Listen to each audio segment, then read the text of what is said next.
हालात कुछ ऐसे हो गए थे कि ये मुझे घर छोड़कर आना पड़ा। और सही कहते हैं कि वो जो वक्त होता है ना, वो वाकई में एक जैसा नहीं रहता और इतनी जल्दी चेंज होता है, मुझे नहीं पता था। लड़ाइयाँ हुई और बस मेरा दिल उठ गया। तो बिस्मिल्लाहिर्रहमानिर्रहीम, अस्सलाम वालेकुम दोस्तों, कैसे हैं आप सब? उम्मीद है सब ठीक ठाक खुशबाश होंगे। तो जनाब एक और नई वीडियो के साथ आप सबका बहुत बहुत वेलकम है। और बहुत सारे दिनों से ना मैं इधर आई हूँ ना, जो मुझे एक ही क्वेश्चन बार बार आ रहा है और वो है आप क्यों यहाँ पे शिफ्ट हो गई है ना, अब घर वापस क्यों नहीं जा रही हैं। और ख़ास तौर पे जब से मैं ये लास्ट वहाँ से हो गई आई हूँ ना घर से, तब से कि आप फिर से वापस कैसे आ गई। तो हालात कुछ ऐसे हो गए थे कि ये मुझे घर छोड़कर आना पड़ा। और सही कहते हैं कि वो जो वक्त होता है ना, वो वाकई में एक जैसा नहीं रहता और इतनी जल्दी चेंज होता है, मुझे नहीं पता था। तो जी हाँ, आप बिल्कुल ठीक सोच रहे हैं कि आखिर वो टाइम आ ही गया कि लड़ाइयाँ हो गई, झगड़े हो गए और हालात वैसे नहीं रहे जैसे बोले गए थे। आखिरकार भाभीयों ने लड़ के नंद को बाहर निकाल दिया।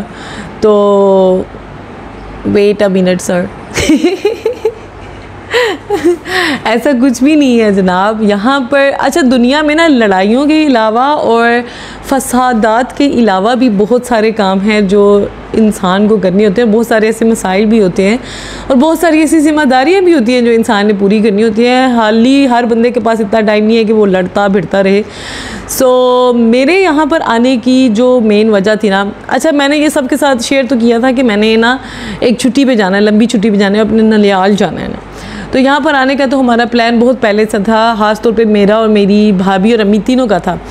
और मतलब हम पूरी फैमिली ने आना था। लेकिन फिर जैसे कि आप सबको मैंने बताया था, मेरे भाई का एक्सीडेंट हो गया। सो अल्हम्दुलिल्लाह अब वो बिल्कुल फ़िट हैं। सो बस उस वजह से फिर हमें 2-3 माह वो चीज़ ट्रिप जो था ना पोस्टपोन करना पड़ा। लेकिन उसी जैसे आपको पता है मेरा बेटा और मेरा भतीजा जो वो 3 साल के हो गए हैं ना, तो उनकी स्कूलिंग का टाइम जो है ना वो बहुत नज़दीक आ रहा है। सो ये एक वजह थी जिसकी वजह मतलब मुझे यहाँ पर आना था। मतलब आजकल ना एक सिस्टम हो गया जो मुझे ना बहुत ज़्यादा परेशान कर रहा था, बहुत ज़्यादा। लोग जो भी होता है, आपका बेटा तो ऐसे बोलता, आपको डाल देना चाहिए स्कूल। जब से मेरा बच्चा 2 साल का हो ना, सब स्कूल डालो। भाई जी, मैं वैसे ही माँ बिल्कुल भी नहीं हूँ जो बच्चों को मगरू ला दे कभी भी नहीं जा। सबसे जो इम्पोर्टेंट चीज़ है ना, वो इंसान की औलाद होती है और उसके लिए कुछ सेक्रीफाइसेस, कुछ कंप्रोमाइज़ भी करने पड़ते हैं। सो यहाँ पर आने का जो मकसद है ना, वो मेन मकसद जो है वो स्कूलिंग है। जी हाँ, पता क्या, मैंने ना कुछ अरसा बल्कि पहले ना मैंने सोचा कि मैं ना अपने बेटे के लिए कुछ बुक्स में मंगवाती हूँ। सो मैं उसको पढ़ाऊँगी, देखते हैं नर्सरी का क्या सिलेबस है, मतलब कि प्री नर्सरी का ना। सो जब मैंने सिलेबस मंगवाया प्री नर्सरी का, मतलब कि अभी नर्सरी में नहीं है, तो यकीन करें उसकी थी 5 किताबें एंड आई वॉज शॉक्ड मुझे इतना शौक लगा। मैंने मतलब मुझे तो पहले तो वो बुक्स देख के मैं डर गई। मतलब इतनी बड़ी बुक्स और इतनी मोटी, और मतलब है तो वही चीज़ें थी जो नर्सरी के बच्चों को पढ़ाई जाती है। लेकिन मैं शायद बहुत अरसे के बाद मैंने बीच में कोई सिलेबस वगैरह चेक नहीं किए थे अपने बाद ख़ास तौर पर। तो जब हमारा टाइम था तब तो A फॉर एप्पल और B फॉर बॉल होता था। अब तो जो जान की बीच में और रोले डाल दिए। मैं तो परेशान हो गई बच्चे देख के कि मेरे बेटे ने ये सब पढ़ना है, मतलब इतना मुश्किल काम और इतनी छोटी सी नन्ही सी जान।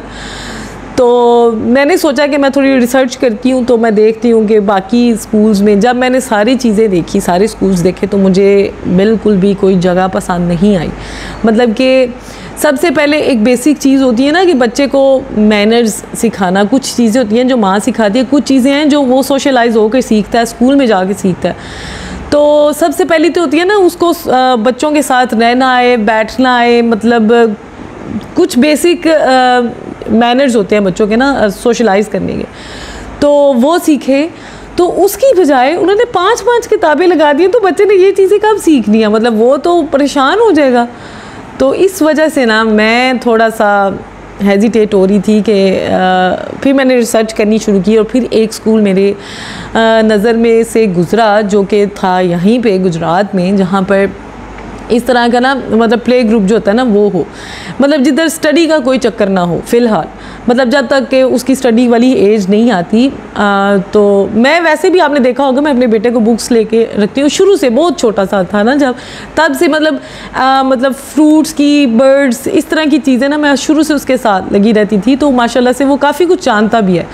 लेकिन एक छोटे से दिमाग पर इतना बोझ नहीं डाल सकते आप, और ना ही पेरेंट्स को डालना चाहिए। बंदे अपनी जान छुड़ाने के लिए ना छोटी छोटी उम्र में 2.5 साल के बच्चे को स्कूल भेज देती हैं माएँ, और खुद अयाशी कर रही हैं, बैठ के टीवी फंड रही हैं, ड्रामे फंड रही हैं, और बच्चे जलील हो रहे हैं गर्मियों में और सर्दियों में भाई। तो ये जो चीज़ है ना ये ख्याल रखना चाहिए, और ज़रा ना वाकई में माँ बाप बन के सोचना चाहिए।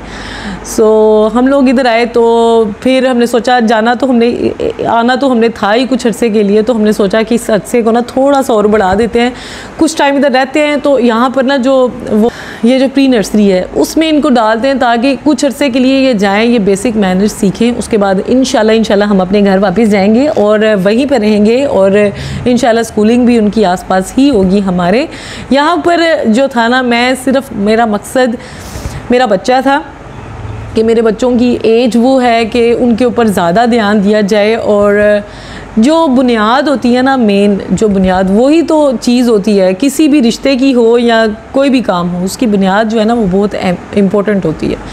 So that was the reason. यहाँ पर लड़ाइयों वाला कोई चक्कर नहीं था जनाब। सो दोबारा से मेरे से ये ना पूछा जाए कि मैं यहाँ पर क्यों आ गई हूँ, क्या वजह हो गई है जनाब। मैं अगर आई भी होती, लड़ के आती, अपनी परछाई के साथ क्यों आती मैं। सो अभी कुछ अरसे तक बाकी भी सारे आएंगे, आप देखेंगे हमारा ये आना जाना तो चलता ही रहेगा। सो बस आज की वीडियो में मैं सिर्फ ये शेयर करना चाहती थी और कुछ भी नहीं, ताकि किसी के ज़हन में कोई मसला ना रहे। तो चलिए जनाब, आज के लिए सिर्फ इतना ही। उम्मीद करती हूँ आपको आज की वीडियो अच्छी लगी होगी। अगर अच्छी लगी हो और अगर आपको पसंद आई हो तो वीडियो को लाइक ज़रूर कीजिएगा, चैनल को सब्सक्राइब भी ज़रूर कीजिएगा, और दुआओं में ख़ास तौर पर याद रखिएगा। इंशाल्लाह कल फिर मिलते हैं। अल्लाह हाफिज़।